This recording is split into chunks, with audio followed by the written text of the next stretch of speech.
मेरे पास कोई लिस्ट है और उस लिस्ट में अगर कुछ वैल्यूज हैं तो लिस्ट म्यूटेबल होती है, लिस्ट बदल जाती है ना।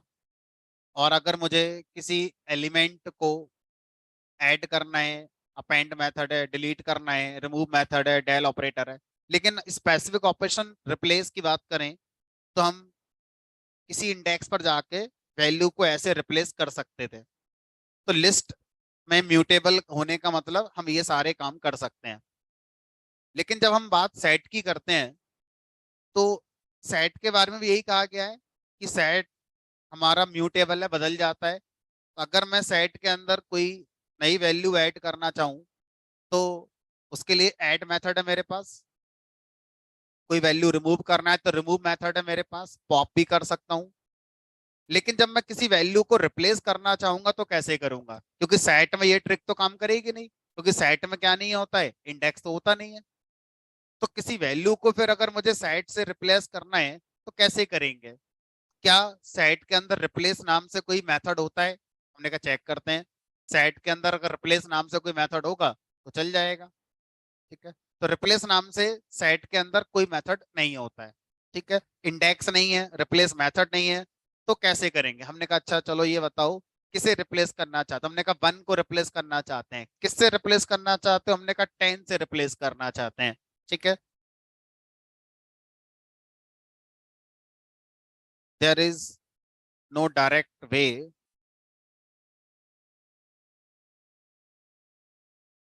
to replace a value in set, but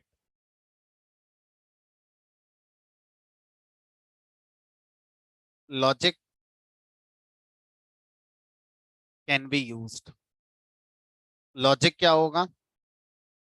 पहले आप रिमूव करेंगे, देन ऐड करेंगे। क्या मतलब है? हमने कहा चलो, अब आपने कहा कि मुझे 1 को रिप्लेस करना है 10 से, तो आप क्या करें, पहले सेट में से रिमूव करेंगे 1 के लिए। ठीक है, फिर सेट में ऐड कर देंगे किसके लिए? 10 के लिए। तो ये दोनों इल्यूजन देते हैं किसका? रिप्लेस का। पहले तो आपने क्या करा, 1 को रिमूव कर दिया, तो सेट में से 1 डिलीट हो गया होगा। अब आपने क्या करा, सेट में 10 ऐड कर दिया। तो ये दोनों एक साथ जब आप करोगे तो आपको फील किसका आएगा कि 1 की जगह पर 10 आ गया। अब देखो ऑर्डर मैटर करता नहीं है, तो अब 1 नहीं होगा लेकिन 10 आ गया होगा। जहां 1 था वहां पर आपका 10, तो पोजीशन की गारंटी नहीं है कि सर देखने वाले को ऐसी नजर आएगा कि 1 की जगह 10 आ गया है, कहीं भी आ सकता था ये। लेकिन जो ट्रिक है वो यही है। तो इस तरह से हम क्या कर सकते हैं, सेट के अंदर रिप्लेस का लॉजिक इन दोनों के कॉम्बिनेशन से रिप्रेजेंट कर सकते हैं, डायरेक्ट कोई तरीका नहीं है।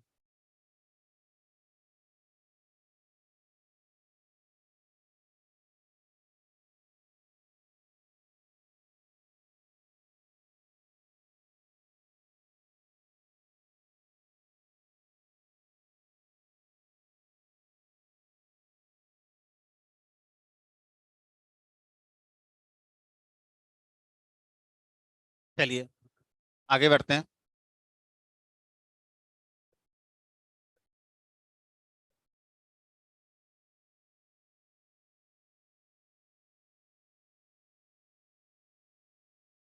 बात करते हैं अनपैकिंग ऑफ कंटेनर्स। चाहे ये लिस्ट हो, चाहे टपल हो, चाहे सेट हो, चाहे फ्रोजन सेट हो,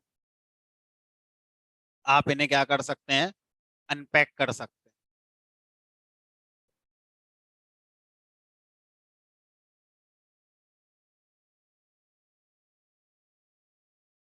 तो सर जैसे मान लीजिए हमें कहीं बाहर घूमने जाना है, तो हम क्या करते हैं, एक बैग में पैकिंग अपनी कर लेते हैं। सारा सामान इसमें अपने बैग में डाल दिया, तो हम क्या बोलते हैं, हमने बैग पैक कर लिया।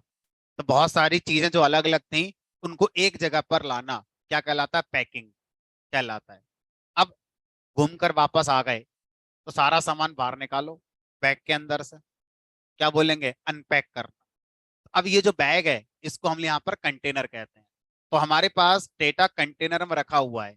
अब हम उसे कंटेनर में मैनेज ना करके अलग अलग वेरिएबल में मैनेज करना चाहते हैं।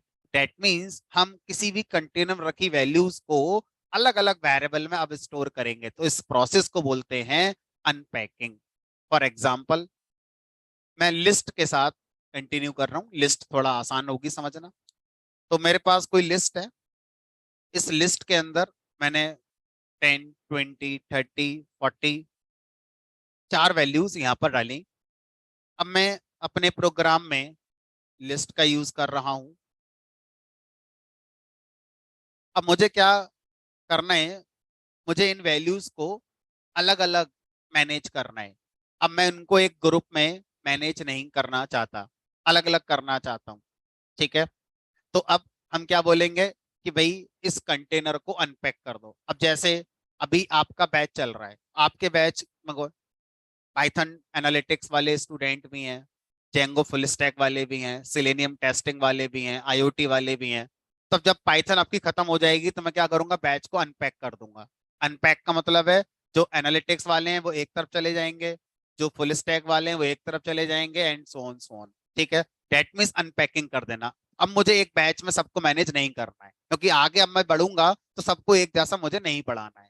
सेम सिचुएशन कोडिंग करते समय आती है कि इनिशियली आपने बहुत सारी वैल्यूज को एक जगह पर पैक कर लिया, डेट मीन्स एक कंटेनर के अंदर रख दिया है, क्योंकि आपको चाहता था कि भाई आगे बढ़े तो सब एक साथ चलें। लेकिन एक पॉइंट पर प्रोग्राम में हो सकता है अब आपको लग रहा है कि यहाँ पर सबको अलग अलग कर देना चाहिए।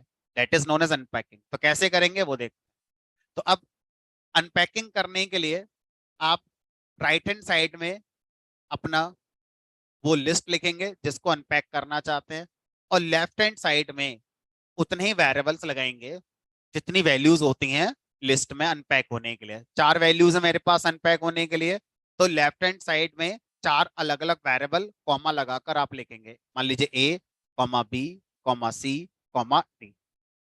तो अब ये स्टेटमेंट अनपैकिंग को रिप्रेजेंट करता है, और इसका मीनिंग है राइट हैंड साइड में जो भी लिस्ट है या टपल है या सेट है या फ्रोजन सेट है, ये कोई भी हो सकता है इन चारों में से, ये अपनी चार वैल्यू को अलग अलग वेरिएबल में अनपैक कर देगा। अगर ये लिस्ट टपल है तो फिर तो जिस ऑर्डर में इसमें वैल्यूज है, मान लो पहली वैल्यू 10 है तो ए में 10 आएगी, 20 बी में आ जाएगी, 30 सी में आ जाएगी, 40 डी में आ जाएगी। लेकिन अगर ये सेट हुआ तो ये नहीं कह सकते कि ए में कौन अनपैक होगा, 10 होगा कि 20 होगा, कोई भी हो सकता है। लेकिन ये चारों वैल्यू इन वेरिएबल में अनपैक हमारी हो जाएंगी, इसे बोलते हैं यहाँ पर अनपैक। ठीक है,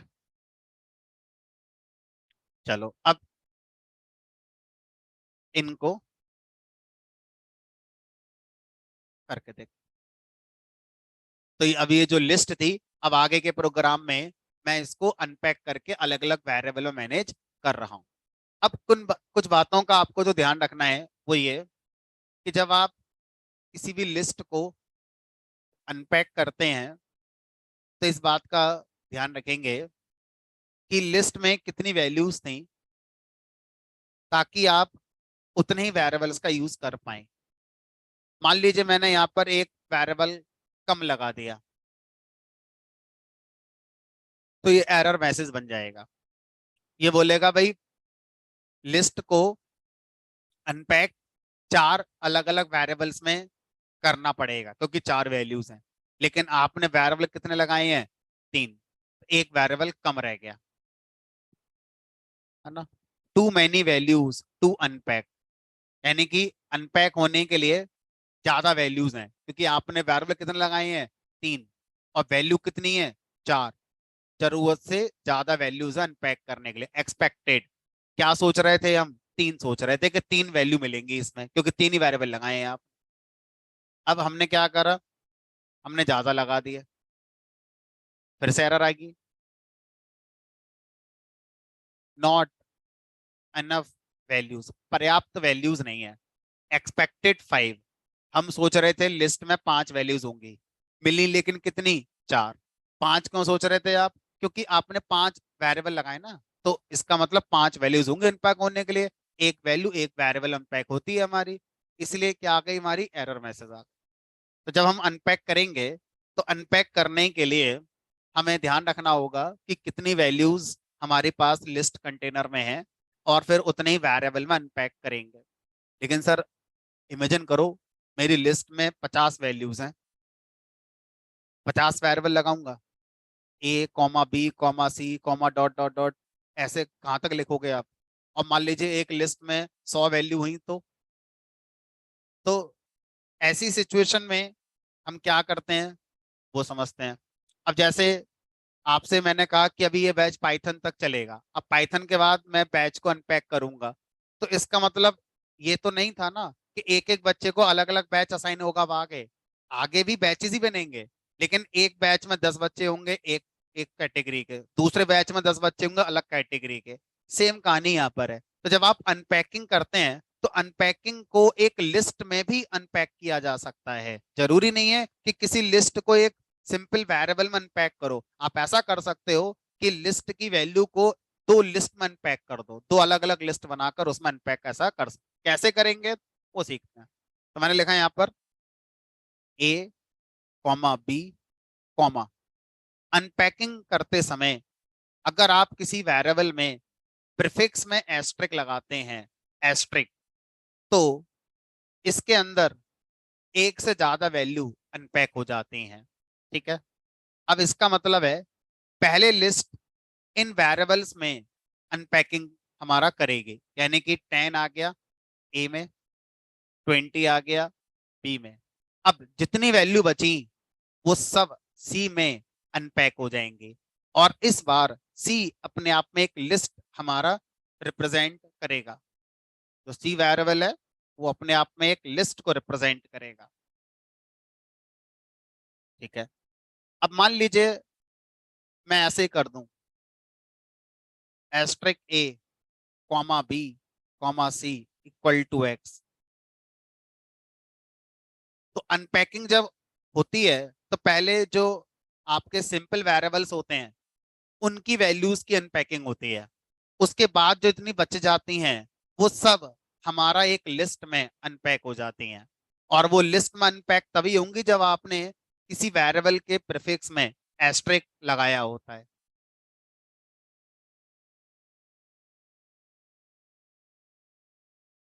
इसको हम बोलते हैं स्टार्ड एक्सप्रेशन। स्टार्ड एक्सप्रेशन।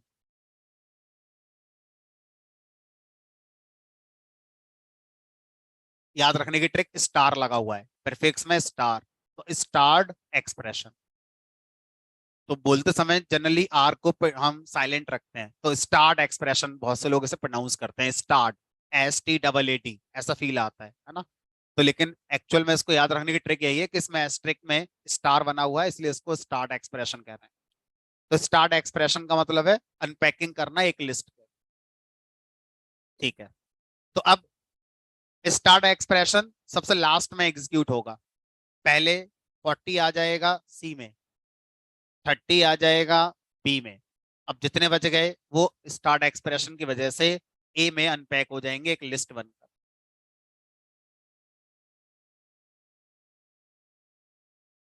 तो सारे एक में ही आ गए। नहीं, आपने प्रिंट ही एक्स कर दिया है, A, B,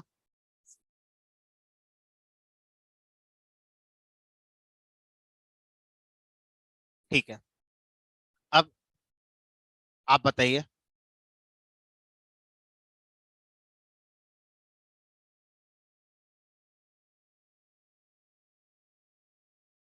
ए में कौन आएगा, बी में कौन आएगा, सी में कौन आएगा? ए में 10 आएगा, सी में 40 आएगा। उसके बाद बीच में जितने बच गए वो सब हमारा लिस्ट में अनपैक हो जाएंगे।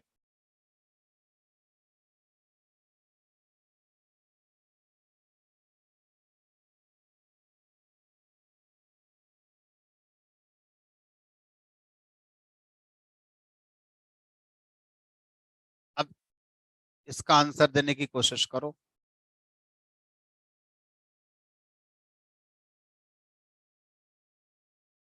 हम्म।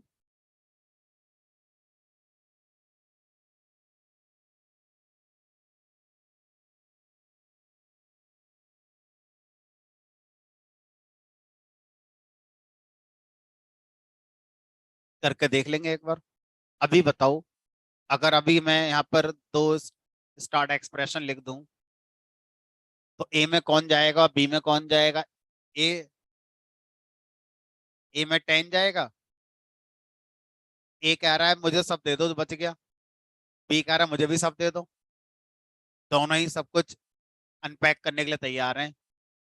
तो ये पाइथन ने रूल बना दिया कि जब आप अनपैकिंग करते हैं तो स्टार्ट एक्सप्रेशन एक ही बार लिखना अलाउड है बस, एक से ज्यादा बार आप नहीं लिख सकते।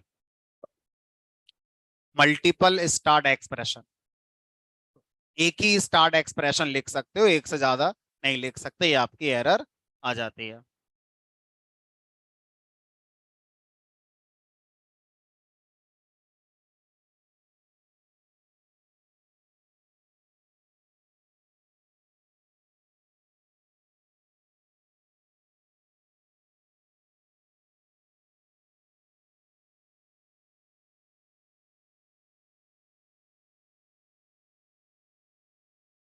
तो मैंने अनपैकिंग आपको पढ़ाई लिस्ट के ऊपर, जरूरी नहीं है कि लिस्ट में होगी।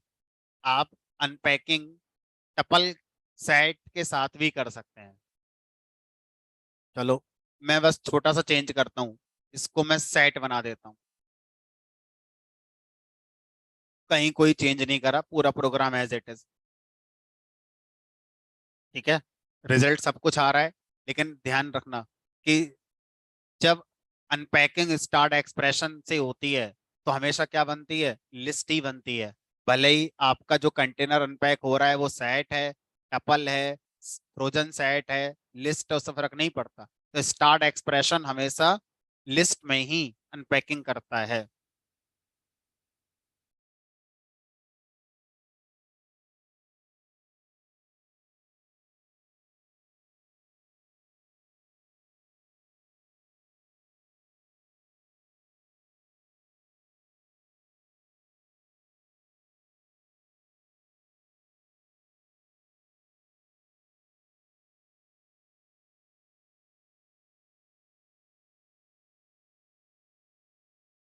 चलिए आगे बढ़ते हैं। यार ये वाली फैन ऑफ कर दो, आगे वाला।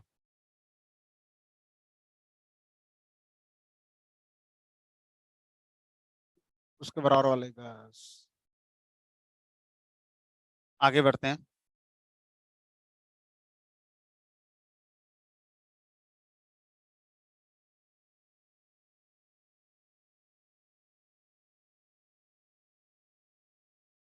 नेक्स्ट टॉपिक की बात करते हैं, parallel iterations of containers. Parallel का मतलब समानांतर, एक साथ मल्टीपल कंटेनर्स को इटरेट करना। फॉर एग्जांपल, मान लीजिए मेरे पास कोई एक टपल है रोल नंबर की, जिसमें कुछ स्टूडेंट के रोल नंबर रखे हुए हैं।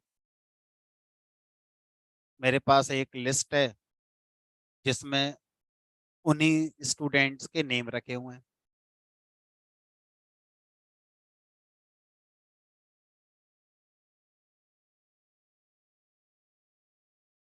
अब मैं चाहता हूँ और भी बना लो, है ना?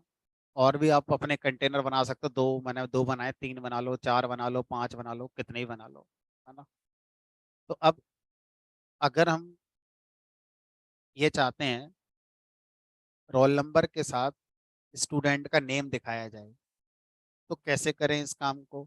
और ऐसा सारे स्टूडेंट, अभी हमने चार माने हैं, चारों स्टूडेंट के लिए करना है। तो मान लीजिए मैं एक लूप के बारे में सोचता हूँ, for I in roll number. तो ये लूप सिर्फ रोल नंबर को चलाएगा, 1 2 3 4। अब मैं ये चाहता था कि जब ये लूप रोल नंबर वाले टपल को इटरेट कर रहा है और पहली बार गया 1 के पास, 1 प्रिंट हो गया। अब ये रोल नंबर वाली टपल में नेक्स्ट एलिमेंट के पास ना जाए, 2 के पास, ये जाए रोल नंबर के बाद नेम वाली लिस्ट के पास, और नेम वाली लिस्ट में जो पहला एलिमेंट है उसको लाकर प्रिंट कर दे, तो मेरा काम बन जाएगा। तो इससे क्या होगा, रोल नंबर के साथ उनके जो नेम है वो मेरे आने शुरू हो जाएंगे। तो सर अब ये कैसे हो सकता है? तो उसके लिए हमें जिप नाम का एक फंक्शन दिया गया। जिप फंक्शन को जब आप लूप के साथ यूज करते हैं तो वो मल्टीपल कंटेनर्स को पैरेलली इटरेट कराने के लिए यूज होता है। तो मैंने पहला लिख दिया रोल नंबर, दूसरा लिख दिया नेम। अब जिप फंक्शन क्या करता है, जब इटरेशन करेगा लूप के लिए तो इंटरनली पहले जाएगा रोल नंबर के पास, और वहां से उसका जो पहला एलिमेंट है वो लेकर आ गया 1। उसके बाद लूप को नहीं देगा अभी ये, फिर जाएगा दूसरे वाले के पास, और यहां से इसका पहला एलिमेंट लेकर आया 1 A, और इन दोनों को एक टपल में रखेगा। आपसे पूछेगा नहीं, अपने आप टपल में रखेगा। उसके बाद ये जो टपल बनी है इस टपल को लूप को दे देगा कि लूप ये टपल ले जाओ। तो ये जो वेरिएबल बना इस बार, इस वेरिएबल में एक टपल आएगी जिसमें पहली वैल्यू रोल नंबर से होगी, दूसरी वैल्यू नेम से। अब लूप सेकंड टाइम इटरेट होगा तो क्या करेगा, फिर जाएगा ये फंक्शन रोल नंबर के नेक्स्ट एलिमेंट के पास, और फिर जाएगा दूसरे वाले के नेक्स्ट एलिमेंट के पास। इन दोनों को फिर से एक टपल बनाएगा, और ये टपल बनाकर फिर से दे देगा इस वेरिएबल के लिए।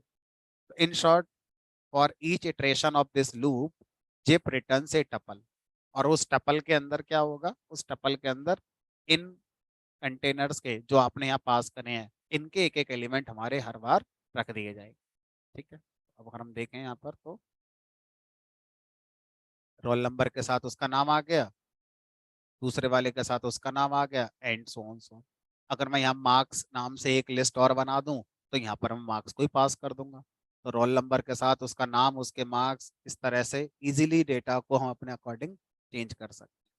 तो ये फंक्शन क्या करता है, returns A tuple each iteration of loop.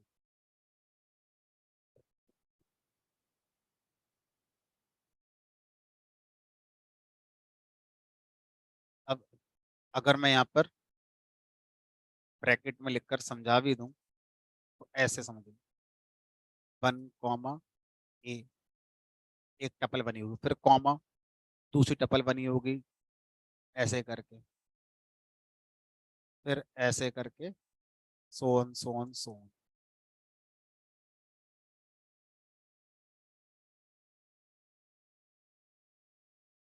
तो कुछ लोग ये कहते हैं कि इस वेरिएबल का नाम आप आई की जगह TUP रख लो। TUP मतलब टपल, तो थोड़ी रीडेबिलिटी बढ़ जाती है, जिससे ये आसान रहेगा समझना कि जिप फंक्शन हर इटरेशन पर हमें क्या वापस करता है, एक टपल वापस करता है। बात एक ही। अब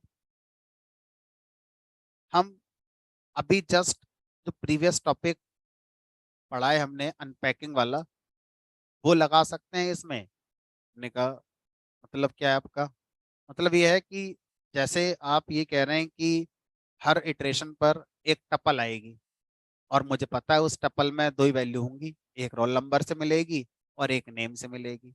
तो मैं उसे दो अलग अलग वेरिएबल में अनपैक कर लूं, एक मान लो R में कर लिया, एक मान लो N में कर लिया। हमने कहा करो। तो जिप फंक्शन से एक टपल आ रही थी, उस टपल को मैंने अनपैक कर लिया। अब मुझे अनपैक होने के लिए पता होना चाहिए कि भाई कितनी वैल्यूज उस टपल में थी जो जिप से वापस आ रही थी। मुझे पता था दो ही वैल्यू है, तो इसलिए मैं दो वेरिएबल यहाँ पर लगाऊंगा। अगर ये गिनती कम ज्यादा हो गई तो एरर आ जाएगी हमारी।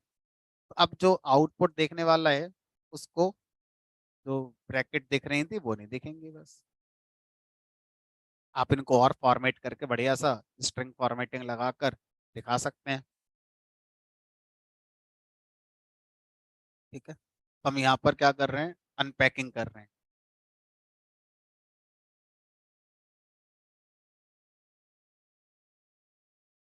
अनपैकिंग ऑफ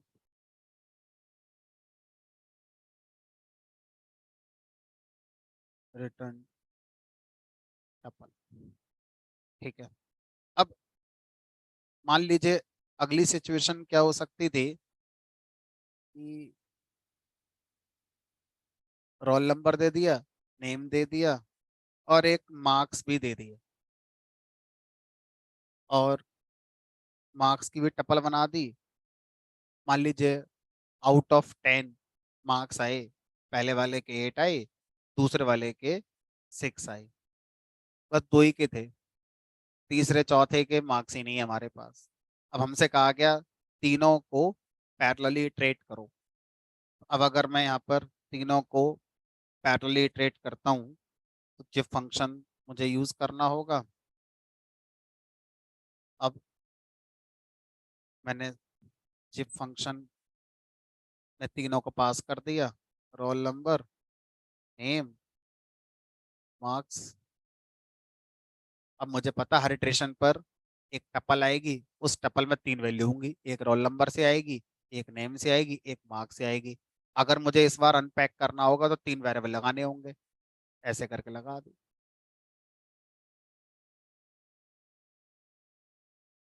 लेकिन सर अब जो क्वेश्चन है वो कुछ अलग है। वो ये है कि लूप दो बार चलेगा तब तक तो कोई दिक्कत नहीं है, लूप जब तीसरी बार चलेगा तो रोल नंबर से मिल गया डेटा, नेम से मिल गया डेटा, यहाँ तो वही नहीं। तो ये जितने भी कंटेनर आप यहाँ पास करते हैं, क्या ऐसा रूल तो नहीं है सबकी लेंथ सेम होनी चाहिए? किसी में कम ज्यादा एलिमेंट हो गए तो पैरेलली कैसे पहुंच जाओगे? तो उस केस में जिप फंक्शन कह रहा है, मैं एरर तो नहीं दे रहा, लेकिन फिर मैं एक काम करूंगा कि जो भी आपने यहाँ कंटेनर्स दिए हैं उन सब में जो शॉर्टेस्ट लेंथ का कंटेनर है उतनी इटरेशन कराऊंगा। तो शॉर्टेस्ट लेंथ का कंटेनर कौन है? मार्क्स। कितने एलिमेंट के साथ है? दो। तो ये जिप फंक्शन है दो इटरेशन करेगा, आगे चलेगी नहीं, तीसरे के लिए चौथे के लिए चलेगा ही नहीं। और आई इन दो ही बार चला बस। पहली बार चला, वहां से वन आ गया, वहां से ए आ गया, वहां से एट आ गया, और ये दूसरी बार चला, उसके आगे चलाई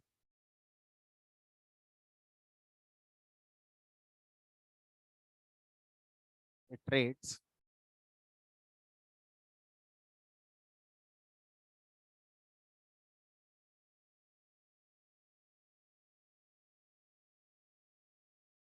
शॉर्टेस्ट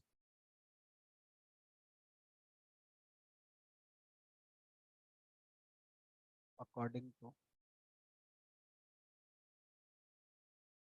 शॉर्टेस्ट,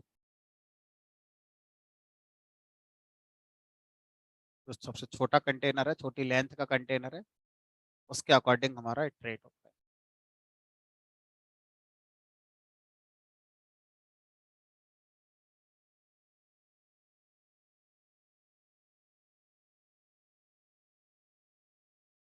तो अब अगर आपसे ये क्वेश्चन पूछा जाए कि पाइथन के फॉर लूप में यहाँ पर हम कितने वेरिएबल लगा सकते हैं ऐसे करके, तो आप क्या आंसर देंगे? बाय डिफॉल्ट एक वेरिएबल तो लगा ही सकते हैं, लेकिन एक से ज्यादा कितने वेरिएबल लगा सकते हैं, उनका आंसर क्या होगा? क्या आंसर दिया जाए? तो आप आंसर ये देंगे कि फॉर लूप में हम जब इटरेशन करते हैं तो अगर हमारी इटरेशन में हर बार कोई कंटेनर आता है, चाहे वो टपल है, जैसे जिप फंक्शन तो हर बार टपल वापस करता है, जरूरी नहीं है पूरी पाइथन में एक बार ही ऐसा होगा। आगे बढ़ेंगे तो कुछ ऐसा भी हो सकता है जो फॉर लूप के अंदर हम यूज करेंगे और हर इटरेशन पर हम एक लिस्ट वापस करता हो, तो लिस्ट को भी तो अनपैक कर सकते हो सकता है। और आगे बढ़े तो हर इटरेशन पर एक सेट मिल जाए। तो अगर लूप में हर इटरेशन पर मुझे कोई लिस्ट है या कोई टपल मिलता है, तो मुझे उस लिस्ट और टपल या जो मुझे मिल रहा है हर इटरेशन पर, अगर मुझे उसकी लेंथ पता है तो उतने वेरिएबल में उनको हम क्या कर सकते हैं? अनपैक यहाँ पर हम कर सकते हैं। तो यहाँ पर कितने वेरिएबल आते हैं पहले से इसका आंसर नहीं पता होता, ये तो इस बात पे डिपेंड करेगा हर इटरेशन को लूप में जो इटरेशन जो कंटेनर मिल रहा है उसमें कितनी वैल्यूज हैं, उनको उतनी में ही क्या कर सकते हो आप? अनपैक यहाँ पर कर सकते हो। अब जैसे यहाँ पर तीन थे तो तीन में अनपैक कर लिया। अगर मैं यहाँ पर पांच कंटेनर पास कर दूं तो जिप फंक्शन हर बार एक टपल वापस करेगा पांच वैल्यू की, तो आप उसे पांच में अनपैक करेंगे। ठीक है, तो इस तरह से हम फॉर में कितने वेरिएबल यूज कर सकते हैं, ये उस बात का आंसर होता है। ठीक। आगे बढ़ेंगे।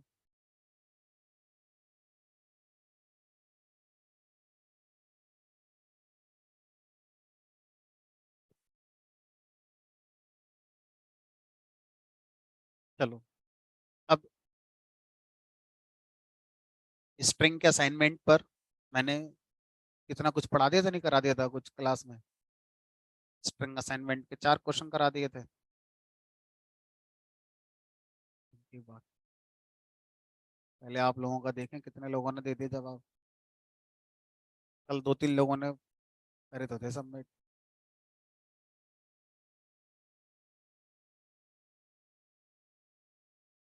स्ट्रिंग पे 15 लोगों के आ गए हैं अब तक।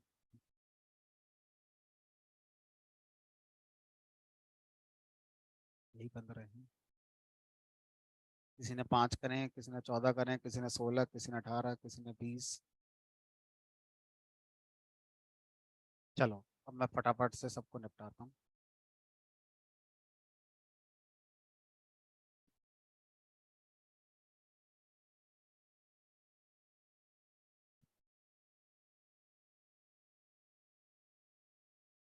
पांचवा क्वेश्चन ये कह रहा है कि यूजर से आपको एक इनपुट लेना है और उसको वापस से प्रिंट कर देना है। और वापस से जब प्रिंट करेंगे तो एक बार लोअर केस में कन्वर्ट करके प्रिंट करेंगे, एक बार अपर केस में कन्वर्ट करके प्रिंट करेंगे। ठीक है, तो यूजर से इनपुट ले लो।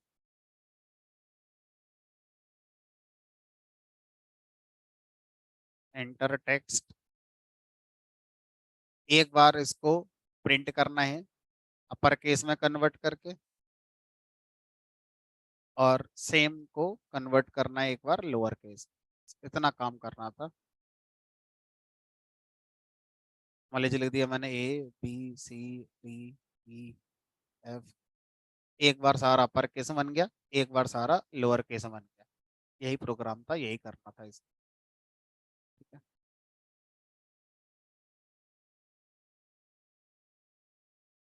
अगला क्वेश्चन है, write a Python program to get a character in a string just before specified सब स्ट्रिंग।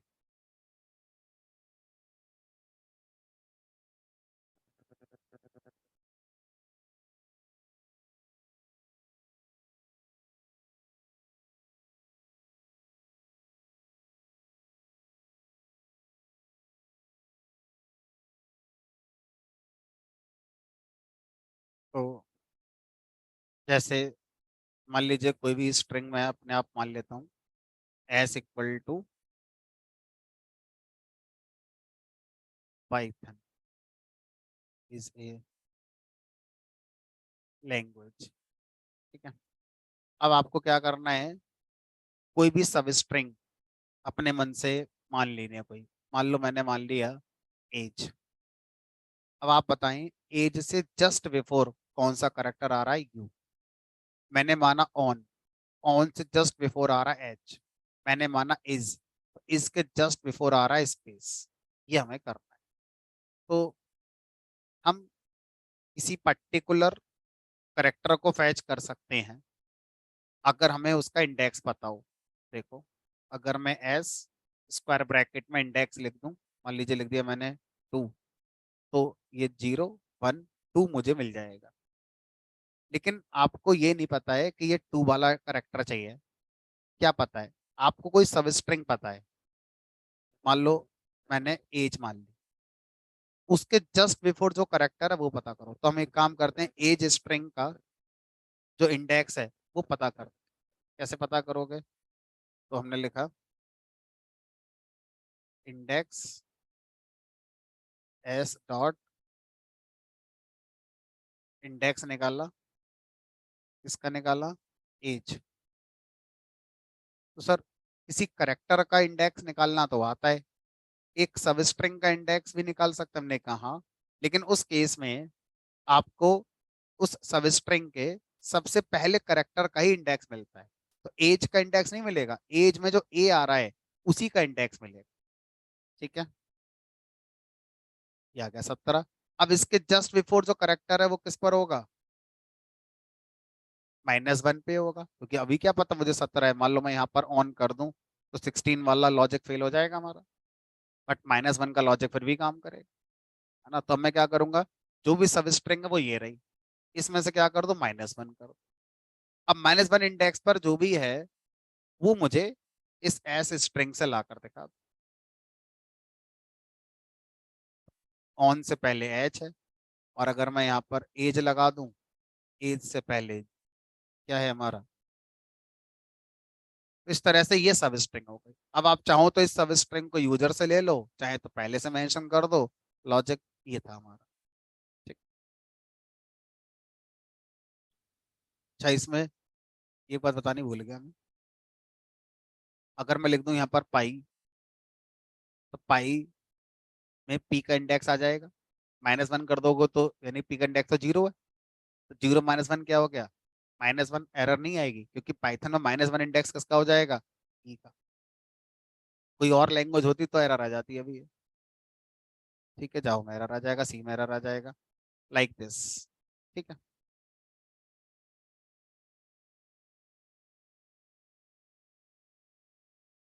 7th क्वेश्चन है, write a Python program to convert a given string to all uppercase if it contains at least 2 uppercase characters in the first 4 characters। तो देखो, इस question के दो पड़ाव हैं। पहला पड़ाव यह है कि क्वेश्चन समझ में आ जाना चाहिए क्या कह रहा है। अगर क्वेश्चन समझ में आ गया तो फिर दूसरा पड़ाव होगा लॉजिक। ठीक है, तो सबसे पहला पड़ाव वो निपटते हैं। तो मान लीजिए मेरे पास एक स्ट्रिंग है, उसमें मैंने ऐसे लिखा हुआ है।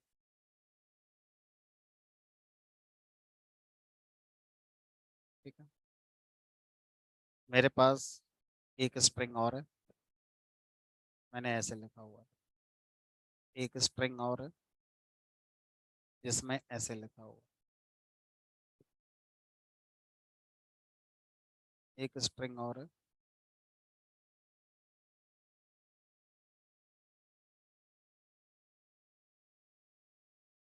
अब क्वेश्चन क्या कह रहा है उसको समझते हैं। क्वेश्चन ये कह रहा है कि आपको क्या करना है, जो भी स्ट्रिंग गिवन है उसको अपर केस में कन्वर्ट करना है। तो ये तो बड़ा आसान लगता है, फिर मुझे एस डॉट अपर लगा देते हैं, कन्वर्ट हो जाएगा। लेकिन उससे पहले कोई शर्त दे रखी है। वो शर्त यह है कि शुरू के 4 करेक्टर, एनी 4 करेक्टर की बात नहीं है, अगर उस स्ट्रिंग में शुरू के जो 4 करेक्टर आ रहे हैं इनमें से कोई भी दो अगर अपर केस के हैं, तभी पूरी स्ट्रिंग को अपर केस में कन्वर्ट करना। अगर इन शुरू के 4 में से, जैसे यहाँ पर देखो 2 अपर केस में, तो यानी कि आपकी कंडीशन पूरी हो रही है। अब आप पूरी स्ट्रिंग को अपर केस में कन्वर्ट कर देंगे। शुरू के 4 में 1 2 3 4, तो 3 बड़े हैं, कोई बात नहीं, हमें तो 2 चाहिए। 2 हैं, 3 हैं, 4 हैं, तभी अपर केस में कन्वर्ट होगा। इसमें 1 2 3 4, सर एक ही अपर केस में है। अब इस बार आपको क्या करना है, इस स्ट्रिंग को अपर केस में कन्वर्ट नहीं करना।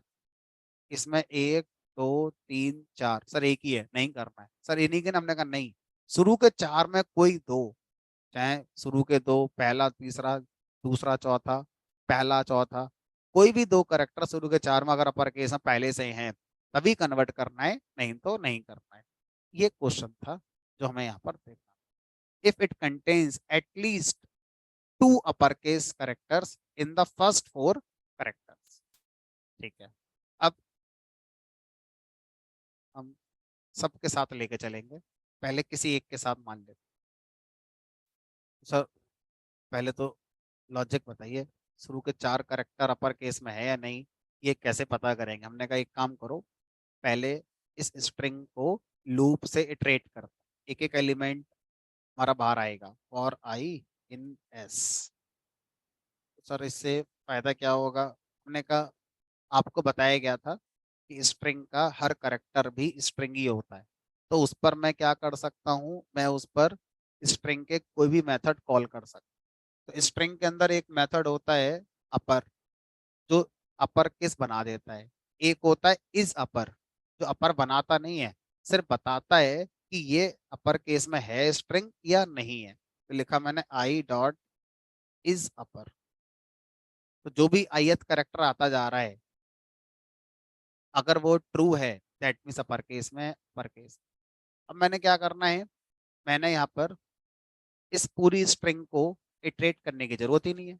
इस स्ट्रिंग के शुरू के बस 4 करेक्टर निकाल लो, 0 1 2 3 इंडेक्स। तो अब मैं यहाँ पर क्या करता हूँ, स्ट्रिंग को स्लाइस कर देता हूँ। कहाँ तक? 0 से लेकर 3 तक, नहीं 4 तक। 0 इंडेक्स का आएगा, फर्स्ट का आएगा, सेकंड का आएगा, थर्ड का आएगा। अब शुरू के 4 करेक्टर में चेक करता हूँ। If I dot is upper, अगर ये ट्रू है तो मैंने क्या करा, कोई एक काउंट नाम से वेरिएबल ले लिया जिसकी वैल्यू शुरू में 0 कर दी, और यहाँ पे क्या कर दिया, काउंट प्लस इक्वल टू। ठीक है। अब देखो, लॉजिक मैं ये सोच के चल रहा हूँ कि शुरू के 4 करेक्टर मैं लूप से इटरेट करता हूँ, और चारों करेक्टर को चेक करूंगा क्या वो अपर केस के हैं। अगर हैं तो काउंट बढ़ जाएगा। लॉजिकली काउंट की वैल्यू क्या क्या पॉसिबल है? हमने कहा 0। कब? अगर सर शुरू के चारों में से कोई अपर केस में नहीं है। और हमने कहा 4 हो सकती है काउंट की वैल्यू अगर शुरू के चारों करेक्टर कैसे हैं अपर केस में। 1 भी हो सकती है, 2 भी हो सकते है, 3 भी हो सकती है। 2 आ गई। क्यों आ गई? क्योंकि इसमें देखो ये अपर केस में है, ये अपर केस। अब अगर मैं इसको यहाँ से ये ऐसे करके इसको ओपन कर दूं तो सर इस बार 3 आ जाएगी क्योंकि 3 अपर केस में। ठीक है सर। अब आगे बताओ। अब आगे लॉजिक ये है कि अगर, इसको तो मैं लिख ही नहीं रहा, कमेंट कर देता हूँ। If count is greater than equal to 2, यानी काउंट की वैल्यू 2 या 2 से ज्यादा है, दैट मीन्स ऐसा तभी हो सकता है जब शुरू के 4 में से 2 करेक्टर कैसे हैं, अपर केस में ऑलरेडी हैं। तो अब मैं क्या करूंगा, पूरी स्ट्रिंग को जो एस में आई है अपर केस में कन्वर्ट कर दूंगा। ठीक है। अदरवाइज जो स्ट्रिंग थी उसको एज इट इज रखते हैं, कोई चेंज नहीं करते। अपर केस में कन्वर्ट हो गई। अब अगर मैं एल्स, एल्स में स्ट्रिंग जैसी थी वैसी प्रिंट कर देता हूं। अब अगर मैं इस स्ट्रिंग की जगह ये वाली स्ट्रिंग कंसीडर करता हूँ तो भी चल जाएगा, क्योंकि 3 तो हैं। इसमें नहीं चलेगा क्योंकि इसमें शुरू के चारों बस एक ही है, जैसी जैसा था स्ट्रिंग वैसा ही है। इसमें भी नहीं चलेगा, शुरू के 4 में इसमें भी एक ही है। ठीक है। तो यानी कि ये लॉजिक जो हमसे कहा गया था लिखने के लिए वो हमारा सही लग रहा है। आगे बढ़।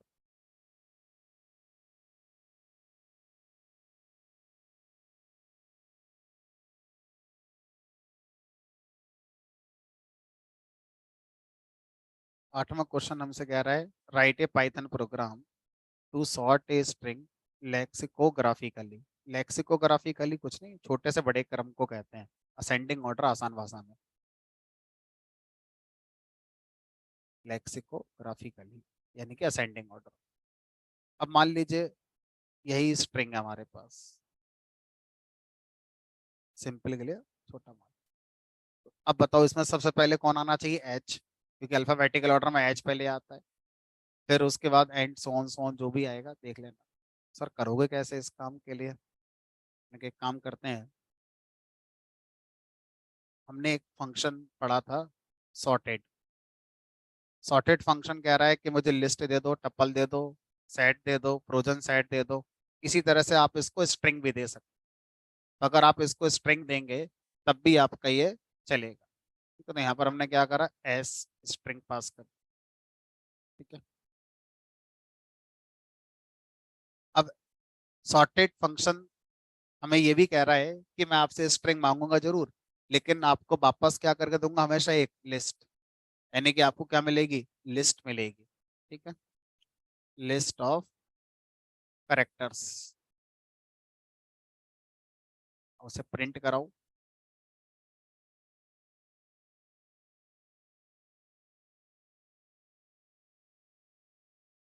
लेकिन सर हमें लिस्ट नहीं चाहिए थी, हमें क्या चाहिए, हमें इस लिस्ट से वापस से क्या चाहिए, स्ट्रिंग चाहिए। ठीक है। तो स्ट्रिंग कैसे बनेगी इस लिस्ट से? तो लॉजिक हमने ये सोचा कि पहले एक खाली स्ट्रिंग बना लेते हैं एसएस नाम से, एम्प्टी स्ट्रिंग। ठीक है। अब जो लिस्ट ऑफ करेक्टर है उस पे एक लूप लगाते हैं, और i in list of characters. अब देखो आई में पहले कौन आएगा, एच। अब एक काम करो, जो एच आया उसको एसएस वाली स्ट्रिंग के साथ कॉन्कैट कर दो, एसएस प्लस आई, कॉन्कैट हो गया। कॉन्कैट होकर जो रिजल्ट आया वापस से उसे एसएस नाम की स्ट्रिंग में रख दो। यानी कि पहली बार जब लूप चलेगा तो एसएस के अंदर एच ही आ गया होगा, क्योंकि आई में तो एसएस में तो पहले कुछ था ही नहीं। ठीक है। अब अगली बार जब लूप चलेगा तो आई में कौन आएगा, नेक्स्ट कौन सा करेक्टर होगा, एच के बाद क्या आएगा, ओ आएगा। तो अब इस वाले लॉजिक के हिसाब से एस एस में जो पहले आ चुका है वो एच है, एच प्लस ओ कॉन्केट हो गया, एच ओ हो गया, वापस से जाके इसी में स्टोर हो गया। अगली बार जो आएगा वो एच ओ में कॉन्केट होकर वापस से इसमें स्टोर हो जाएगा। इस तरह से ये लॉजिक आपके क्वेश्चन का आंसर आपको दे देगा, H N O P T Y, जो भी होगा। अब स्ट्रिंग कोई सी भी आप मान लेना, ये लॉजिक हर स्ट्रिंग पे आपका काम करेगा। अब इसको तो आपको चाहिए नहीं, तो बस आपने चेक करने के लिए लिख दिया। तो जो मेन स्ट्रिंग है साथ में उसको प्रिंट कर दो।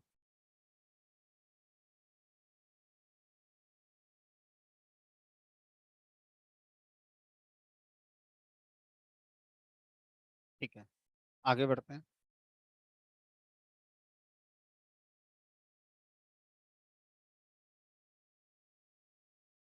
9th question, write a Python program to remove all new line in a string. तो स्ट्रिंग से कभी हम कुछ रिमूव कर नहीं सकते, क्योंकि स्ट्रिंग कैसी होती है, इम्यूटेबल होती है। लेकिन एक काम कर सकते हैं, मान लीजिए मैंने यहाँ पर एक स्ट्रिंग मानी और मैंने यहाँ पर मल्टी लाइन स्ट्रिंग लिख दी। तो यहाँ लिख दिया, मान लीजिए Python is a funny language, फिर फुल स्टॉप लगाकर न्यू लाइन पर आ गया और लिख दिया मैंने यहाँ पर, some students are not taking interest in assignments. फिर मैंने लिख दिया आगे कोई अगली line, they will face problems during interview. ठीक है, मान लो इस तरह से मैंने क्या करा, एक मल्टी लाइन स्ट्रिंग लिख दी। ठीक। अब उस मल्टी लाइन स्ट्रिंग को अब हमसे कहा जा रहा है कि जहां जहां न्यू लाइन आ रही है वो क्या करना है, आपको हटा देना है, रिमूव कर देना है।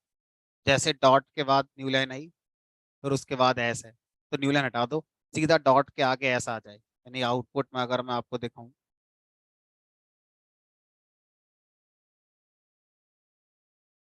तो हम चाहते हैं आउटपुट में इस तरह से आना चाहिए। हैं? अब जो भी है अपना देख लेना, ठीक है, स्पेलिंग कर लेना से।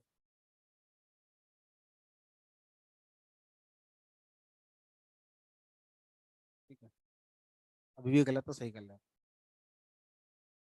अब ये क्या लिखेंगे, एस डॉट रिप्लेस, इसको न्यू लाइन को रिप्लेस कर दिया किससे, एम्प्टी स्पेस। मतलब हमें न्यू लाइन की जगह पर कुछ चाहिए ही नहीं।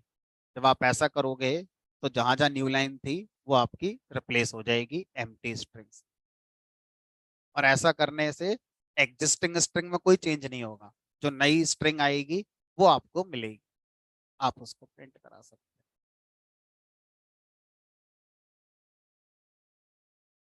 कहीं भी न्यू लाइन नहीं, न्यू लाइन के जहां था वहां पर क्या आ गया, कुछ नहीं आया। तो जब भी स्ट्रिंग से कुछ भी हटाने को कहा जाए तो उसका तरीका यही है कि रिप्लेस, और रिप्लेस में जिसको हटाना है वो, और यहाँ पर एम्प्टी स्ट्रिंग लिख दे।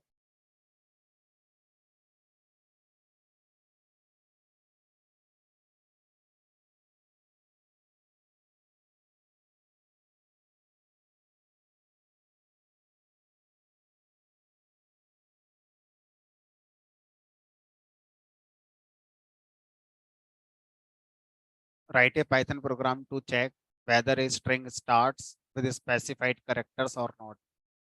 तो ये तो सर बड़ा आसान है। और शायद इसके जैसा मैंने क्लास में ही कराया था। अगर आप देखें तो मैं लिखा, मान लीजिए +9 वाला एग्जाम्पल दिया था आपके लिए कि कोई भी स्ट्रिंग पर्टिकुलर करेक्टर से स्टार्ट होती है कि नहीं होती है, तो कौन सा मेथड यूज करना है हमारे लिए, स्टार्ट्स विद। और स्टार्ट्स विद में आप जिससे भी चेक करना चाहते हैं,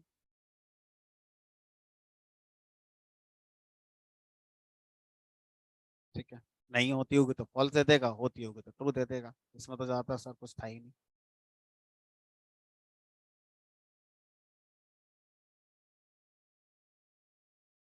write a Python program to reverse a string.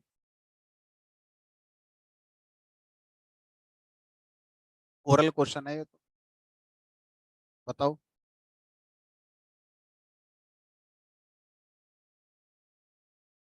Slicing कर दो, किसी भी स्ट्रिंग का रिवर्स करना हो, कॉलन कॉलन -1 स्लाइसिंग कर देते हैं, रिवर्स हो जाता है। अब ये आप सोचो तो मैं समझाऊंगा क्या है ये, तो स्ट्रिंग स्लाइसिंग वाली क्लास की रिकॉर्डिंग दोबारा चला लेना घर जाकर, उसमें समझ में आ जाएगा कि ऐसा क्यों होता है। Question, write a Python program to print the index of each character in a string.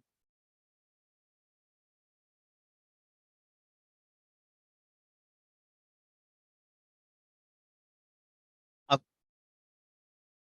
मान लीजिए मैं लिख दिया होता है यहाँ पर, India is India.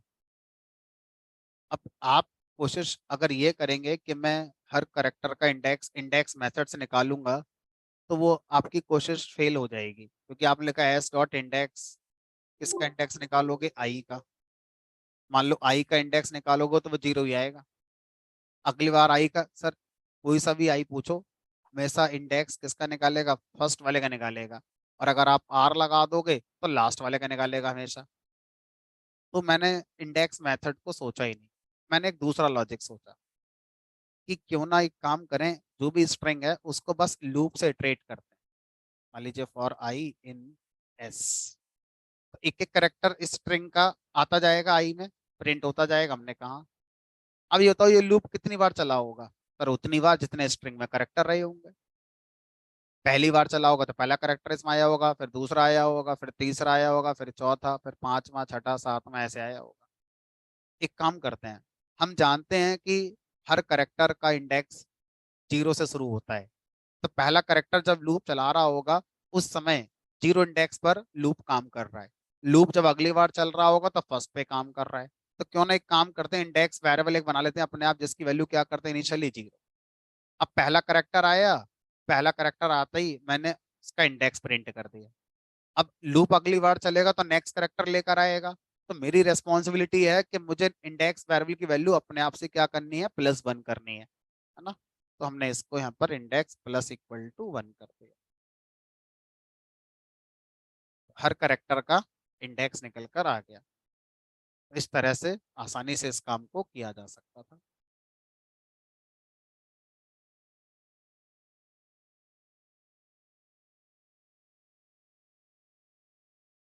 Right a Python program to check if a string contains all vowels of the alphabet. Tricky question है, आई गेस 2 लाइन में हो जाएगा अगर समझ में आ गया तो। तो कोई भी स्ट्रिंग है, मान लीजिए यही। अब मुझे ये चेक करना है कि इस स्ट्रिंग में क्या सारे बबल्स आ गए। मान लीजिए लिख दिया मैंने यहाँ पर, Python is A funny language. अब इसमें देखो ए आ गया, ई, ई भी आ गया, आई, ओ, यू। मतलब कोइंसिडेंसली ये सेंटेंस ऐसा है जिसमें सारे बबल्स आते हैं। तो अगर किसी भी स्ट्रिंग में सारे बबल्स आते हैं तो आपको ट्रू देना है, अदरवाइज आपको फॉल्स देना है। मतलब कुछ ऐसा इफ एल्स लगाकर अपना कर सकते हो। तो सर चलाएं कैसे, क्या लिखेंगे यहाँ पर,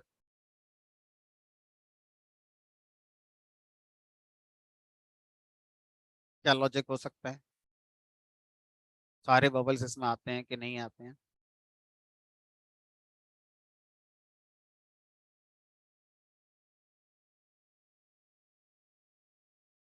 चेक करने के लिए मेंबरशिप ऑपरेटर इन होता है। ठीक है, इन कह रहा है जिसको चेक करना है लेफ्ट में लिखो, जिसमें चेक करना है वो राइट में लिखो। तो मैं चेक करना है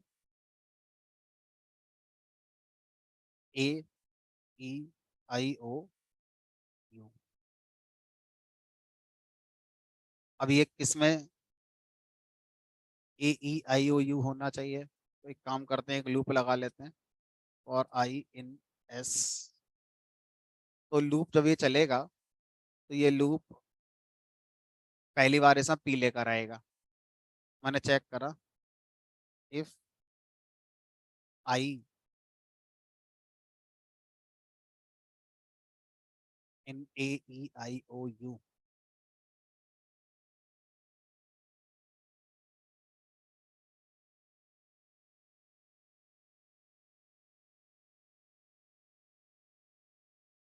इसमें एक दूसरा लॉजिक लगाते हैं, लूप की जरूरत ही नहीं पड़ेगी। देखते हैं, if A in S, A in S, क्या ए एस में है। तो अभी आप थोड़ी कह सकते हो कि सारे बबल आ गए, अभी तो आपने ए चेक करा है। And E in S and I in S A E I O in S U in S. तब आप क्या बोलेंगे, तब आप बोलेंगे कि हाँ, स्ट्रिंग कंटेन्स ऑल बबल्स।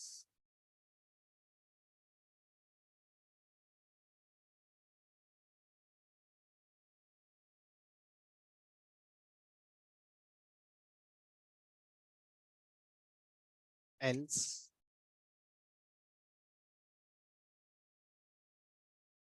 हाँ, तो इसमें आप जो कह रहे हैं वो पॉइंट अभी कंसीडर करेंगे।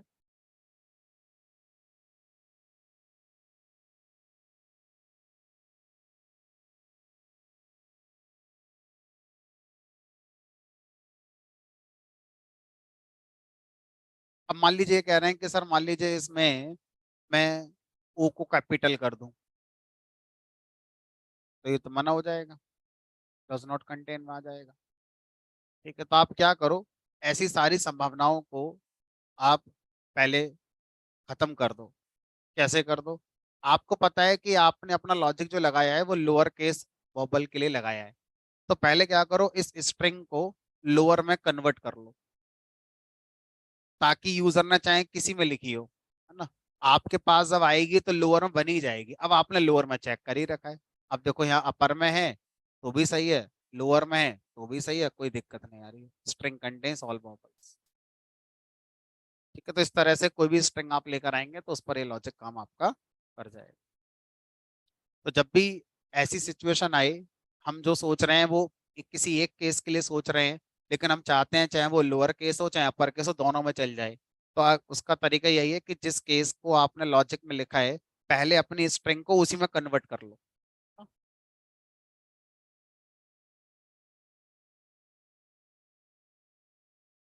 अगला क्वेश्चन है, write a Python program to lower case first n characters in a string. अब जैसे यही स्ट्रिंग है आपके पास, अब इसमें क्या करना है, सारे करेक्टर को लोअर केस में नहीं कन्वर्ट करना है।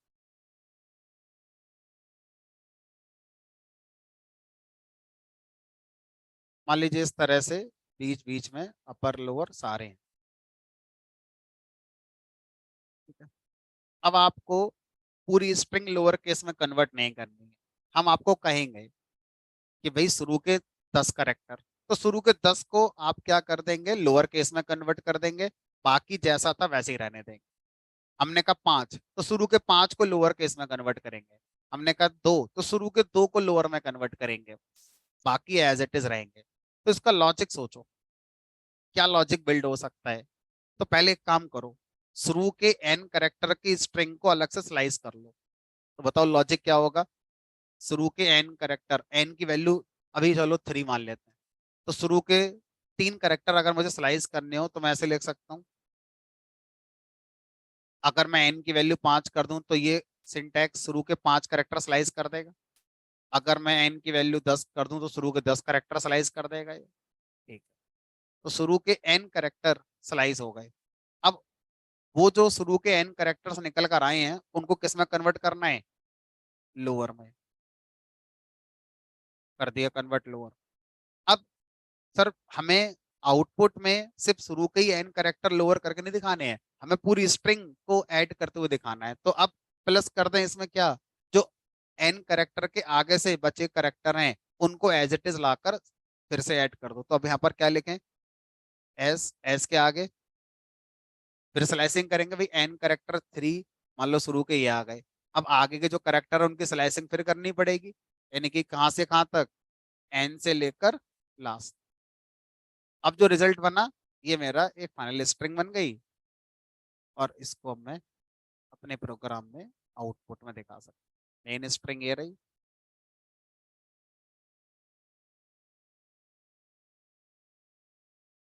तो फर्स्ट 3 करेक्टर लोअर केस में है, बाकी सब एज इट इज चल रहा। और अगर मैं कहूँ नहीं एन की वैल्यू मान लीजिए 5 कर दी तो फर्स्ट 5 करेक्टर लोअर में आ गए, बाकी जैसे थे वैसे आ। तो इस तरह से ये हमारा चेक बिल्डिंग। इस बात को सोचने में हो सकता है आपको आधा घंटा लग जाए, हो सकता है इसको सोचने में आपको 1 घंटा लग जाए, है ना। तो ये जितनी ज्यादा प्रैक्टिस आप कर रहे हैं अपने एंड पर, उससे डिसाइड होगा कि आपको कितना टाइम लगेगा लॉजिक को सोचने में, लॉजिक को बिल्ड करने में। ये सब प्रैक्टिस पे डिपेंड करेगा।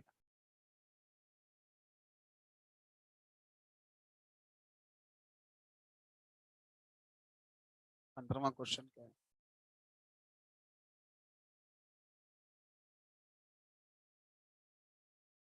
ये ट्रिकी क्वेश्चन है कि इसको जब आप करोगे पहली बार में तो शायद जो आप सोचोगे उससे होगा नहीं। इसमें हमें ये करने को कहा गया है कि मान लीजिए ये अपनी स्ट्रिंग है कोई, तो इसमें जहां भी आपका डॉट आता है उस डॉट को बना देना है कॉमा, और जहां भी कॉमा आता है उस कॉमा को बना देना है dot.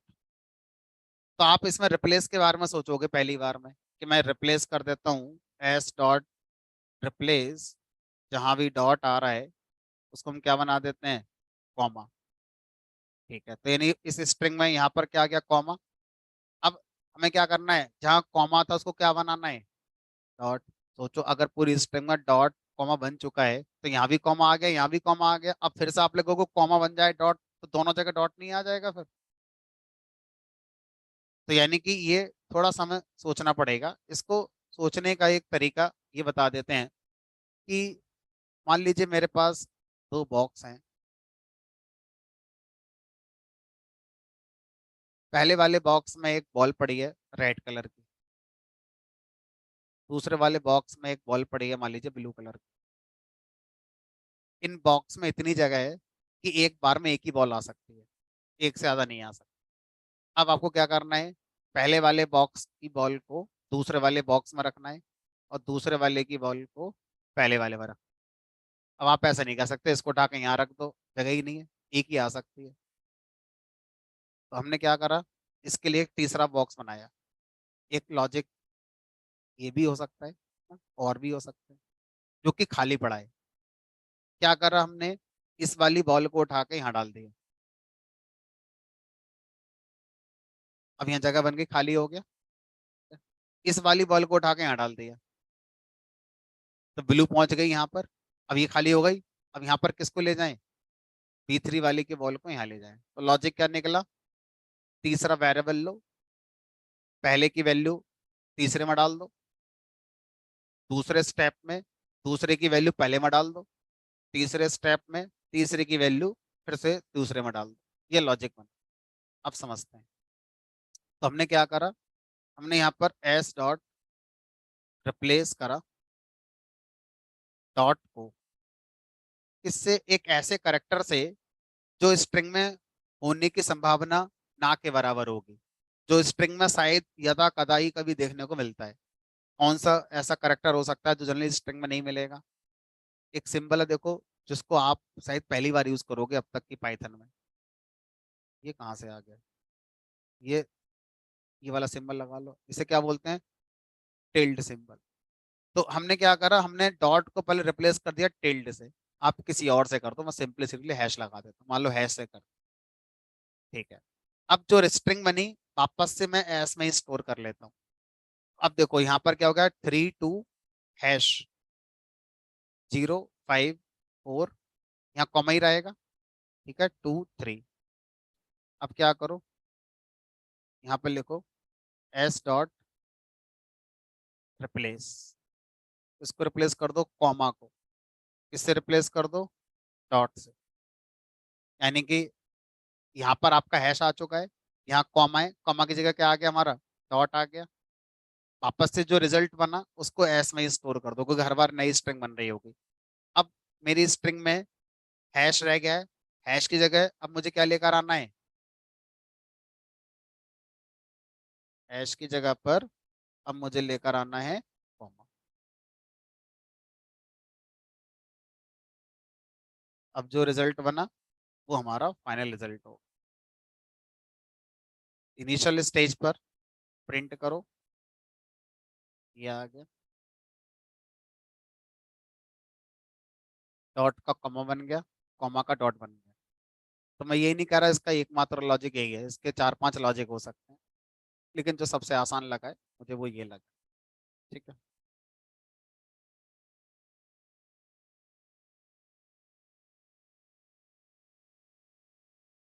Right a program to count and display vowels of a given text.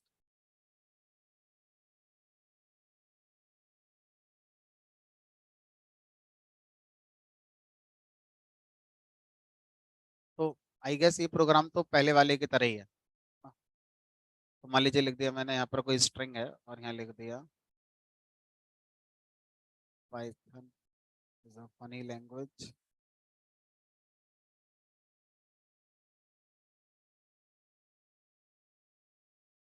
अब आपको क्या करना है, इसमें बबल को काउंट करना है, कितने आए? 1 2 3 4 5 6 7, और साथ में उनको डिस्प्ले भी करना है। ठीक है, कि कौन कौन से हमारे वो साथ आए हैं। ठीक है। अब देखो सर, ऐसे तो 5 ही होंगे, लेकिन अगर कोई 2 बार आया तो उनको 2 बार प्रिंट भी करना है। तो ध्यान से सोचो, ये इससे पहले जो मैंने एक प्रोग्राम बनाया था इसमें फिर बॉबल अल्फाबेट्स आ रहे हैं नहीं। सेम लॉजिक यहाँ पर हमारा यूज हो सकता है। कैसे, उसको देखते हैं। तो यहाँ पर हमने क्या करा, एक लूप लगाया पहले, और एक लूप में सारे करेक्टर को ले आए, चेक करा। इफ जो आई में आया है, क्या वो इनमें से कोई है? A E I O U। तो हमने क्या करा इस बार, AEIOU नाम से एक स्ट्रिंग बना दी। आईएथ लेटर इसमें पी आया, क्या पी इनमें से कोई है? अगर है तो क्या कर देते हैं, काउंट को प्लस इक्वल 1 कर देते हैं। ऊपर कोई एक काउंट वेरिएबल इनिशियली 0। ठीक है। और अगर है तो साथ में क्या करते हैं, प्रिंट भी कर देते हैं। ये बॉबल। अगली बार वाई आया, क्या वाई इसमें है? नहीं, कोई बात नहीं। टी आया? नहीं है। ओ आया? है। तो ओ इसमें आता है, काउंट प्लस हो गया और ओ प्रिंट हो गया। अगली बार स्पेस आया, फिर आई आया, फिर प्लस हो गया, फिर प्रिंट हो गया जो भी आई करेक्टर था। इस तरह से ये लूप और कंडीशन एक एक करेक्टर को फैच करके चेक कर रहे हैं क्या वो बबल है। अगर है तो वो प्रिंट हो जाएगा, उस समय काउंट बढ़ता रहेगा। लास्ट में हम क्या करते हैं, काउंट को प्रिंट कर देते हैं। ये देखो, इतने हैं, और काउंट की वैल्यू उसने क्या बताई, 7।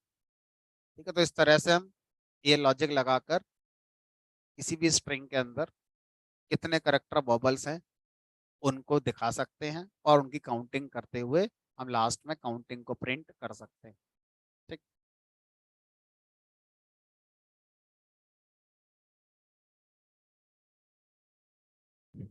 Right a Python program to split a string on the last occurrence of the space. तो इस क्वेश्चन को पढ़ते ही ब्रेन में कोई चीज हिट हो गई होगी अपने आप। मुझे ये स्ट्रिंग है, इस स्ट्रिंग को दो भाग में तोड़ना है। पहला भाग पहले करेक्टर से लेके तब तक का आना चाहिए जब तक आखिरी स्पेस ना आ जाए, और दूसरा पार्ट उस आखिरी स्पेस से लेकर लास्ट तक। तो यानी कि इस वाली स्ट्रिंग को अगर मैं एग्जांपल मानूं तो यहाँ से यहाँ तक का एक होना चाहिए और यहाँ से यहाँ तक का एक होना चाहिए। ठीक है। तो अब आगे बढ़ते हैं, और यहाँ पर हमने क्या करा, सबसे पहले क्या करो, इस एस में इंडेक्स पता करो किसका, स्पेस।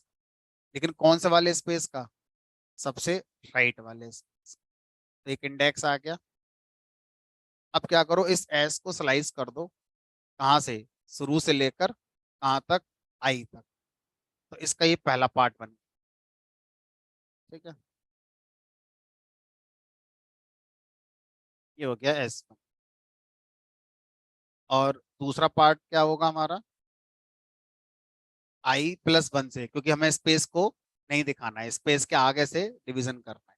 तो अगर आप स्पेस भी लेके चलना चाहते हो तो आई से लगा दो, i+1 से लेके लास्ट।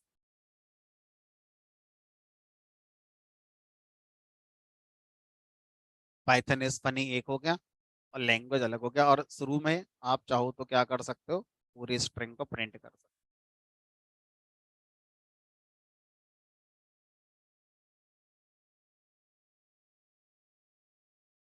ठीक है, आगे बढ़ते हैं।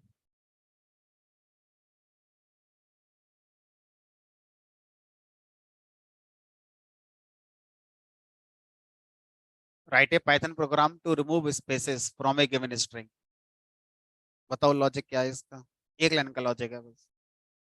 रिप्लेस, किसको रिप्लेस करना है, जहां पर स्पेस आएगा उसको एम्प्टी स्ट्रिंग से रिप्लेस कर देना।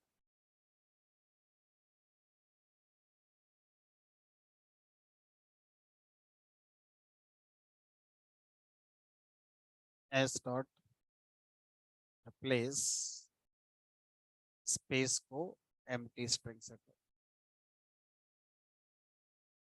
हो गया।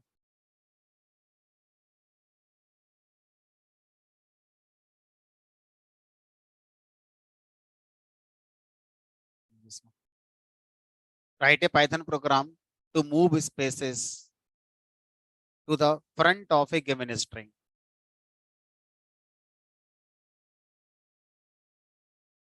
देखते हैं क्या कहना चाह रहा है। ये प्रोग्राम कहना चाह रहा है कि जैसे ये स्ट्रिंग है, इस स्ट्रिंग में जितने स्पेसेस आए हैं उन स्पेसेस को स्ट्रिंग के शुरू में लगा दो, यानी कि शुरू में 1 2 3 4 स्पेस आए और यहाँ से हट जाए। कैसे करेंगे इस काम के लिए, पहले एक काम करते हैं, हम ये काउंट करते हैं कि इस स्ट्रिंग में स्पेस कितने आए हैं। तो स्ट्रिंग के अंदर काउंट नाम का एक मेथड है, काउंट मेथड में हमने पास कर दिया स्पेस, तो ये बताएगा कि स्ट्रिंग में कितने स्पेस हैं।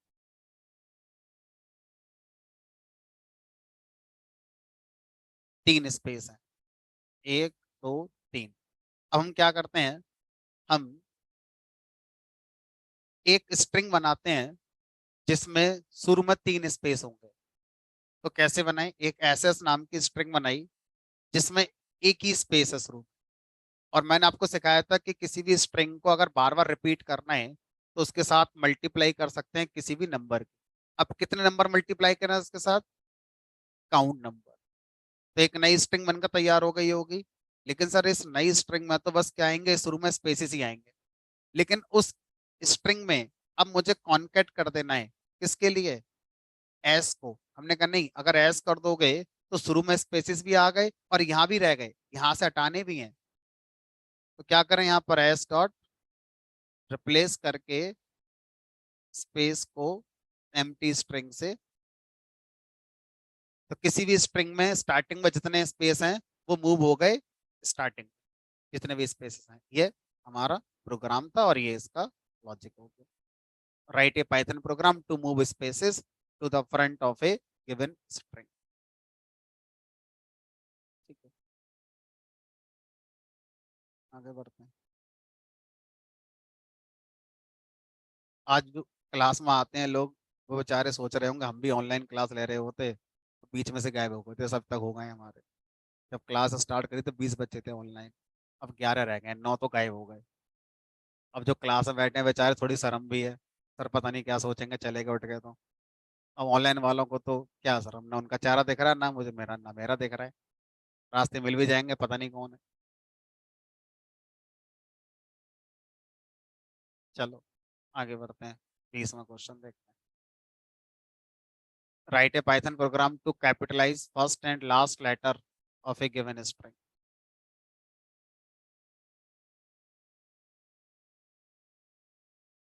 तो किसी भी स्ट्रिंग का पहला और आखिरी करेक्टर कैपिटल करना है।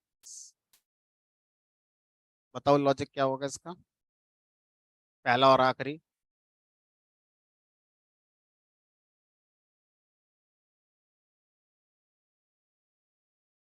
अब इसमें बहुत से बच्चे पता है ऐसा भी कर सकते हैं कि सर ऑनलाइन तो रहते हैं, चलो व्हाट्सअप चलाते हैं अब तक अपना।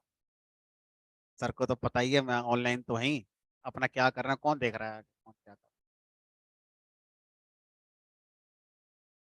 है। हाँ, एक से एक कलाकार आदमी होते हैं दुनिया में। चलो आगे बढ़ते हैं। देखो आप मुझे बता दो कि सर हमारा इसमें इंटरेस्ट नहीं है, बोर्ड लग रहा है, मैं नहीं करा रहा, तो सिलेबस आगे बढ़ाएंगे। हमें तो सिलेबस आगे बढ़ाना है अपना। ये तो आप लोगों की प्रैक्टिस के लिए, आपको लॉजिक बिल्डिंग सीखनी है तो सीखो, नहीं सीखनी आगे बढ़ो। क्योंकि मेरे पास 100 स्टूडेंट जब आते हैं तो 100 में से 99 ये कहते हैं सर पाइथन तो आती है, लॉजिक नहीं आते हैं। जब वही कराए जाते हैं तो आप कहना सब बोर हो रहा है। बोर होने की वजह यही है कि घर जाके पढ़ाई नहीं है। घर जाके पढ़ रहे होते तो बोरियत नहीं होती। हाँ जी नितिन जी बताइए, क्या पूछना चाहते हैं। सर ये पाइथन का कोर्स कब से खत्म होगा? अब बताओ कब करना है खत्म, जब कहोगे तब खत्म कर देंगे। एक्चुअली मेरी ना क्लासेस हैं कॉलेज की। हाँ तो और सर एक्चुअली मेरे ना कल प्रैक्टिकल हुआ था मेरा कॉलेज का। तो उसको सर वो मांगा था, सर्टिफिकेट मांगा था टीचर ने सबमिट करने के लिए। देखो सर्टिफिकेट के लिए या इस तरह के जो नॉन टेक्निकल चीज़ें हैं उसके लिए ना आप अपने काउंसलर से या जो मधुर सर हैं उनसे बात कर लो। वो आपको बता पाएंगे कि सर्टिफिकेट कैसे मिलेगा कैसे नहीं मिलेगा, ना वो आपको गाइड कर देंगे बेटर। ओके सर थैंक और कोई।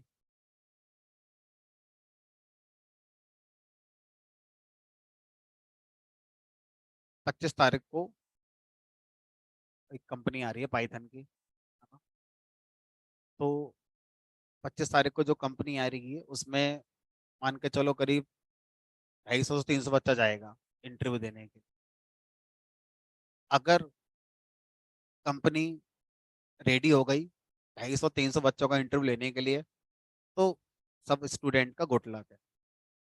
और कंपनी ने कहा नहीं यार 250 बच्चों का इंटरव्यू कौन लेगा, कहाँ तक लेगा कोई। एक काम करो इन्हीं में से 50 बच्चे दे दो हमें, हम बस उन्हीं में से छांट लेंगे अपने 10 बच्चे। मान लो 10 का सिलेक्शन उन्हें करना है, 10 के इरादे से वो आए हैं। अब हमने उनको 250 बच्चे ये हमारे यहाँ पढ़ते हैं, अगर उन्होंने हमसे ये कह दिया 250 का इंटरव्यू नहीं ले सकते 50 का ही लेंगे, 50 दे दो।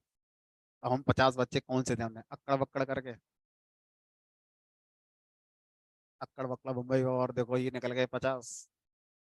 ऐसा तो फिर गलत हो जाएगा ना, बच्चों के साथ इनजस्टिस हो गई। तो अब उसका मेरे पास एक ही क्राइटेरिया होगा, आपका क्लासरूम खोलूंगा मैं और जिन लोगों ने असाइनमेंट दे रखे हैं उनकी प्रेफरेंस बता दूंगा। कभी ये वो स्टूडेंट हैं जिनसे उम्मीद है, जो शायद कुछ बता पाएंगे क्योंकि इन्होंने क्लास में असाइनमेंट बना के सबमिट कर रखे हैं। बाकी देख लेना अपना। तो मेरे पास यही एक रास्ता होगा उस दिन, जिस दिन अगर ऐसी सिचुएशन आ गई तो फिर वो आपका बैड लक हो जाएगा, अगर ऐसा उसने कह दिया सामने वाले ने। लेकिन आप कहेंगे जरूर कि सर हमें इंटरव्यू को नहीं, हम जा रहे हैं इंटरव्यू में।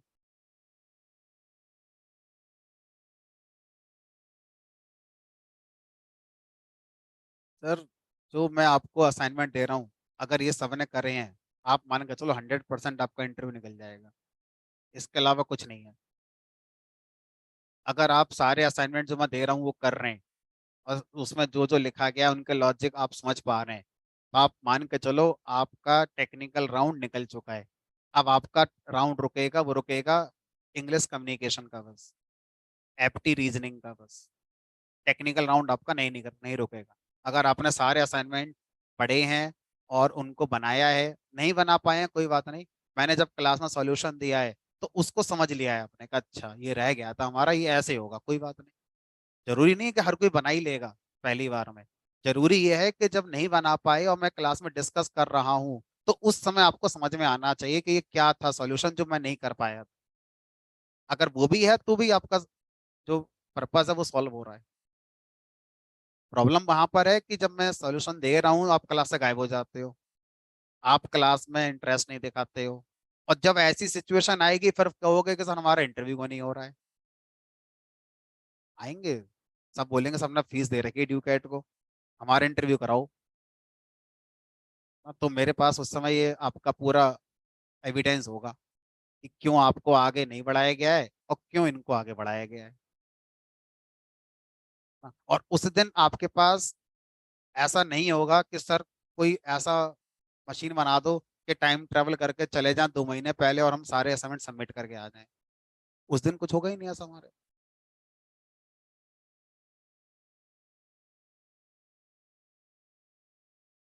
मतलब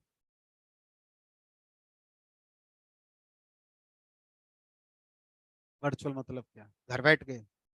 कोई ऐसा नहीं है भाई, घर बैठने वाला चक्कर नहीं है।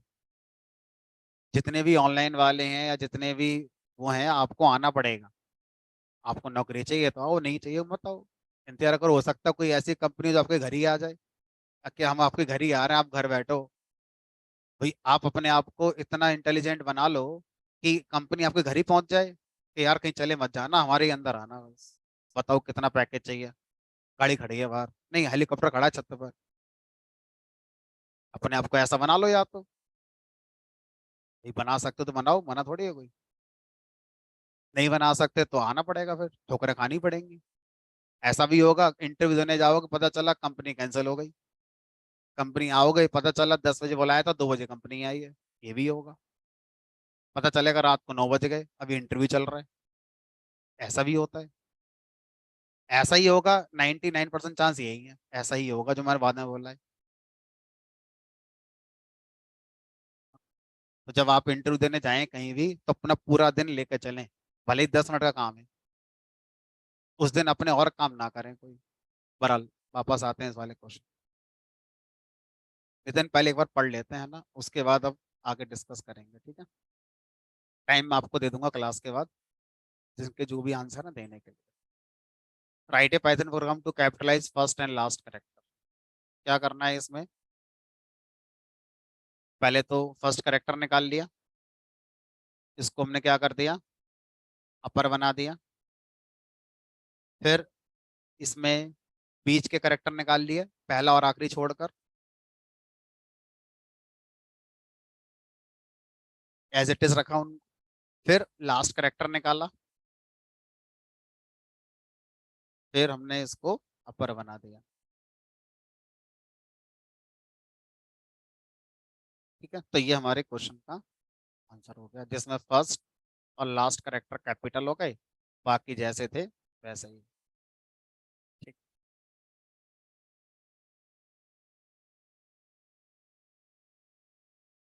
Write a Python program to remove duplicate characters of a given string. ये अच्छा क्वेश्चन है। तो जैसे यही स्ट्रिंग है, अब इस स्ट्रिंग से डुप्लीकेट करेक्टर को आपको हटाना है, तो आप क्या करो?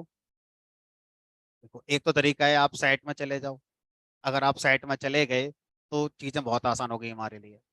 ठीक है, लेकिन साइट का साथ एक ड्रॉबैक क्या होगा, स्ट्रिंग के जो करेक्टर्स का ऑर्डर है वो आपका अनऑर्डर्ड हो जाएगा। तो अगर मैं इसमें ये शर्त भी लगा दूं कि भाई स्ट्रिंग के जो करेक्टर्स हैं वो डुप्लीकेट हटा भी दो, लेकिन उनका ऑर्डर मेंटेन होना चाहिए, ऑर्डर नहीं बिगड़ना चाहिए, तो शायद अब हम सेट के बारे में ना सोच पाए। तो हम क्या करेंगे, लॉजिक बिल्ड करते हैं। पहले एक एम्प्टी स्ट्रिंग बनाई एस एस नाम से, ठीक है। और यहाँ पर हमने एक एक करेक्टर को एस स्ट्रिंग से बाहर निकाला, और आई इन एस, और चेक करा पहले, if ith character not in S, यानी कि आई में जो आया है अगर वो एस में नहीं है, और S S S sorry S नहीं एस एस, अगर वो एस एस में नहीं है तो एस एस में जाके हम उसे क्या कर देते हैं, कॉन्कैट कर देते हैं, यानी कि ऐड कर देते हैं। अब देखो लॉजिक, पहली बार इसमें पी आया, P not in S S, हमने कहा अभी तो खाली है, पी है ही नहीं इसमें, तो इसमें पी जाके ऐड हो गया।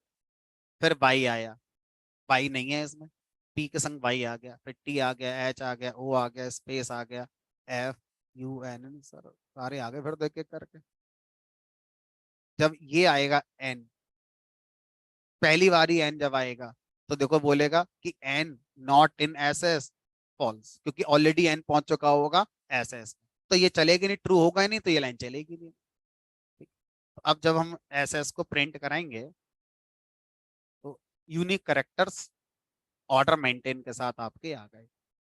स्पेस भी तो डुप्लीकेट है, पहली बार बस आ गया, अगली बार स्पेस भी नहीं आ रहा है। ठीक है, चलो 22वां क्वेश्चन।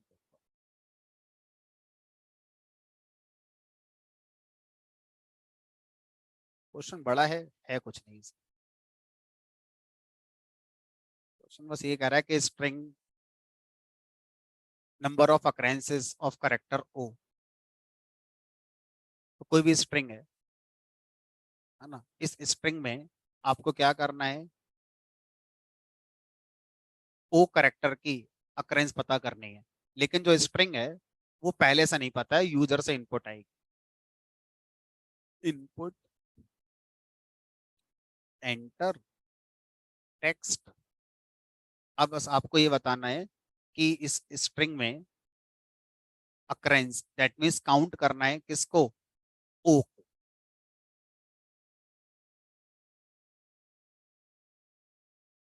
तो मान लीजिए लिख दिया मैंने यहाँ पर पाइथन, ओ एक बार आता है, कुछ और लिख दिया, क्या लिख दिया मान लीजिए, लूप, इसमें तो ओ दो बार आता है, एंड सो ऑन सो। तो कीबोर्ड से स्ट्रिंग आनी है, और आपको उस स्ट्रिंग में ओ की अकरेंसेस बतानी है, तो ये प्रोग्राम आसान हो गया।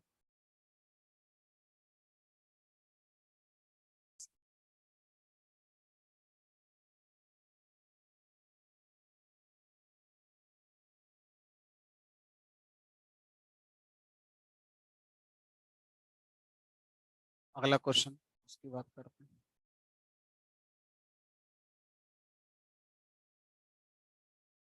Write a Python program to print only vowels characters, user से इनपुट लो, और उस इनपुट में जो बॉबल करेक्टर्स हैं सिर्फ उनको प्रिंट करना है। ठीक है, तो जो भी इनपुट आया, और i in s, if ith character in बॉबल,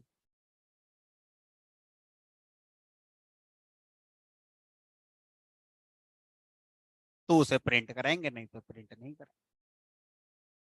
अब जैसे लिखा मैंने यहाँ पर इंडिया, IA, तो बबल करेक्टर्स हैं वो प्रिंट हो गए, बाकी नहीं। बबल इसमें सिर्फ एक ही था।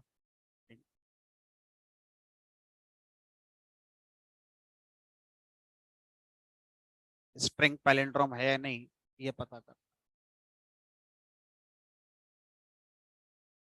कहाँ गया स्ट्रिंग का क्वेश्चन।